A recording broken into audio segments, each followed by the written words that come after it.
This is Update One, the podcast of the National Press Club in Washington, D.C. Update One provides a forum for listeners to learn about national and international stories, focusing on journalism and communication issues, news, and politics. Now, the latest edition of Update One. A new law enacted by Vladimir Putin's parliament in the first week of the Ukraine war made it a crime to report news that differed from the official version, penalty 15 years imprisonment. That caused many of the world's news media, which maintain Moscow bureaus, to cease their work there. On this edition of Update One, we'll discuss these developments and the path Putin followed to get there with Lucian Kim, who recently moved to Washington after 5 years as Moscow correspondent for National Public Radio. I'm Irv Chapman, a longtime member of the National Press Club. And full disclosure, I was a Moscow correspondent for ABC News during the Soviet era. Lucian, you studied Russian language and journalism, and you have a degree from Central European University, which was then in Budapest. And in 1996 was hired by the Christian Science Monitor as Eastern Europe correspondent based in Berlin. In 2003, you moved to Moscow and went to work for a local English-language newspaper, the Moscow Times. Paint a picture of the journalism landscape you encountered when you got there. The journalism landscape in Russia in 2003 was extremely vibrant. There were all sorts of newspapers and magazines. I worked at the Moscow Times, the English language newspaper for Russia. It was founded by a Dutchman, and we published a newspaper 5 days a week, a real newspaper. It went to the printers and appeared in cafes and restaurants and other distribution points around the city. And we were the voice of the expat community. Our job was to keep people informed, of course, before the internet age, and so it played a vital function. I arrived in Moscow, as you said, in 2003. Russia had already transformed enormously from the early 1990s. There was a very vibrant Russian press scene. We had a sister newspaper in our holding called Vedomosti. It was a newspaper that was partially owned by the Moscow Times, partially by the Financial Times of London, and partially by the Wall Street Journal. This newspaper, Vedomosti, saw itself as the voice for the business community in Russia. It was possible for Russian newspapers to also criticize the government. This was not much of an issue. The first sign when I was there came during the Beslan school siege in 2004, when terrorists in the Caucasus seized a school and held it for several days, resulting in the storming of the school and hundreds of casualties, including many, many children. And because of the storming of the school, the Putin government came under extreme criticism, and the editor of Izvestia newspaper, the famous Izvestia newspaper, was actually forced out for printing a very graphic picture on the front page of his newspaper. And that was kind of already the sign that things might change for the worse. My recollection of that period was that foreign correspondents could do whatever they wanted to do, could go into the halls of the parliament and talk to members of parliament in the hallway, talk to anybody who would talk to them. Foreign correspondents were free to move around and speak to whomever was ready to answer their questions. During the pre-Putin anything goes period, foreign publishers created Russian language editions, Newsweek, Forbes, Germany's Axel Springer, Vedomosti, as you mentioned. What happened to them? If we observe Putin's move to repression and increasing repression, this was a very gradual process. It did not happen overnight. It happened over years. And for example, the newspaper Vedomosti, really Russia's premier business newspaper, for a long time the only major newspaper in Russia that had an editorial page that published editorials and op-eds bringing commentary to its readers. This newspaper began to change when the Russian government limited foreign ownership of Russian media, and because of the stakes held by foreign companies in Vedomosti, this newspaper was undermined through that law.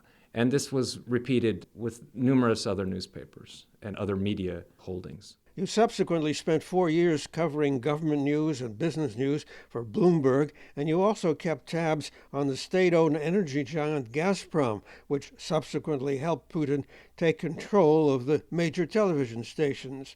What happened to the press and your ability to cover Russia during that period? As a foreign correspondent working in Russia, I felt no limitations, but access for foreign reporters got narrower and narrower. So there weren't a lot of people that were ready to talk to you inside the government. Irv, you mentioned how in the 90s it was possible to go into parliament and talk to people. It was still possible to go into parliament, but if you could get a good interview with someone was another question. And I noticed this also with the energy company Gazprom, which I covered. I spoke a lot with their main spokesman, but there was very controlled access to top executives, and their message was always very prepared. And so while I didn't feel anybody was telling me what I could say, I was limited in kind of sources that I could access. And I should say, even ordinary Russians became more and more reluctant to speak with foreign journalists. They were being told that foreign media were fighting an information war with Russia, and they became very reluctant to offer an opinion or offer their names together with an opinion. A seminal event for Putin was the demonstrations that broke out in Moscow and across the country in 2011 to protest election fraud in the voting for parliament that gave Putin's United Russia Party a claim on victory, and that Putin himself ran for president after a 4-year hiatus, and the election was equally dishonest. How did Putin react, and how did that impact on the press? The protests of 2011 and 2012, as you said, were really a seminal moment. They were probably the biggest challenge to Putin's rule so far. And he reacted with shock. This was something he wasn't expecting. I think his reaction was twofold. In one sense, he really began his crackdown on his critics. People who were involved in the protests faced lengthy jail sentences.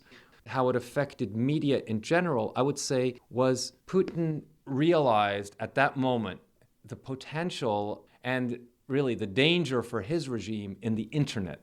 Before that, the Putin regime had been actually quite lax in monitoring the internet. That might just be because of the generational difference between him and young Russians, the growing generational gap, I should say. And I think at that moment, his regime realized that news about protests and about arrests and so forth were spreading not by conventional media, but through social media. And in this moment, I think Putin realized he also needed to get a grip on social media, on sort of new and non-traditional ways of communication. Early on, Putin focused on the mass media, mostly television, since Russians largely got their news from TV. How did Putin take control? And at what point did the major national newspapers become government mouthpieces? Putin understood the power of television, and his first move against independent media or media that did not spout the Kremlin line was his assault on NTV, a Russian news channel, which ended up in the hands of Gazprom Media, the media holding of the energy company Gazprom. And NTV today is almost impossible to watch because of its close alignment to the Kremlin. It broadcasts some of the most tendentious hit jobs against Kremlin critics. So NTV is actually very symbolic. His first target when he came into office has now become one of the most loyal mouthpieces of the regime. As I mentioned before, for the newspapers, it was a gradual process. A relatively small portion of the population still reads newspapers, so this wasn't a top priority. But what we're seeing is that even newspapers now are very limited in what they can say. You mentioned that Putin turned attention to the internet until he made a final grab as part of his information war. How did he go about that? Well, Putin's grab for the internet was also a gradual process. I think it only began to dawn on him and his entourage what kind of power social media had, beginning with the Arab Spring and then the protests which broke out in Moscow and in other Russian cities in 2011.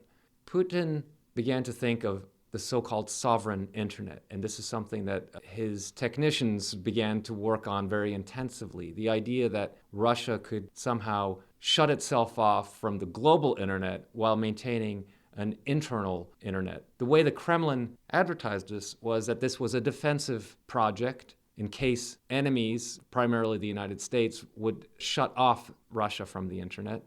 But this was a project that he developed in this idea of information space in Russia protected from outside. At the same time, we saw the main government censor going after major internet companies like YouTube and Facebook and Twitter and TikTok for spreading news about protests. When opposition leader Alexei Navalny was arrested in early 2021, the Russian internet censor went after the major social media companies for spreading information about so-called illegal or unsanctioned protests. Later, when Navalny's organization was labeled extremist by the government, that also gave a legal basis for the Putin regime to demand social media take down extremist material. So it was a slow but steady strangulation. China in recent years has put the squeeze on foreign news bureaus, and several have now located their China watchers in neighboring countries. Is the same thing going to happen with coverage of Russia? What's happening at foreign bureaus in Moscow is truly unprecedented. The law says media are not allowed to refer to what's going on in Ukraine as a war.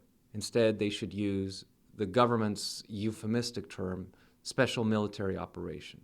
It's very ambiguous. Foreign companies that have suspended their operations in Moscow don't yet know if that applies to them, and they don't want to take any chances. And sort of this chilling effect of this law is unprecedented. The New York Times, for example, operated in Moscow throughout the Cold War. We're really entering uncharted territory. As journalists, you don't know what you're allowed to report anymore. I spoke to one colleague who's a foreign correspondent in Moscow, and he said he's been reduced to filing brief news bulletins, nothing more than that, for fear of somehow contradicting this new draconian law. Young Russians have been major customers of the same well-known social networks as everybody else in the world, and they've been able to travel and learn how other countries are governed. Can all that be suddenly repressed? Can Putin create a Chinese-style Great Firewall? This is a question that I put to the editor of one independent media outlet just a couple of years ago, and he could not imagine that that would happen. He thought it was too late, that the cat was already out of the bag. There was just no way of reversing that. But his media outlet has been now barred from the internet. I believe he's even been labeled a foreign agent. So we're seeing things happening in Russia today that were very hard to imagine even just a couple of years ago. Given the current situation and the fact that the government can use almost any pretext to close down Twitter or Facebook or Instagram, it's very possible that Russians will soon find themselves living in a very isolated world. I've been discussing the media landscape in Russia with Lucian Kim, who was until recently the Moscow correspondent for National Public Radio. I'm Irv Chapman for the National Press Club in Washington. Thank you, Lucian. Thanks so much, Irv.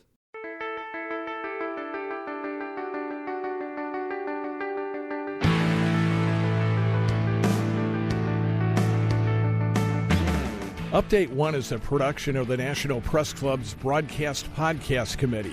You can comment on this podcast or any episode of Update 1 by sending an email to update1podcast, that's update the number 1 podcast @gmail.com. Thanks for listening to Update 1.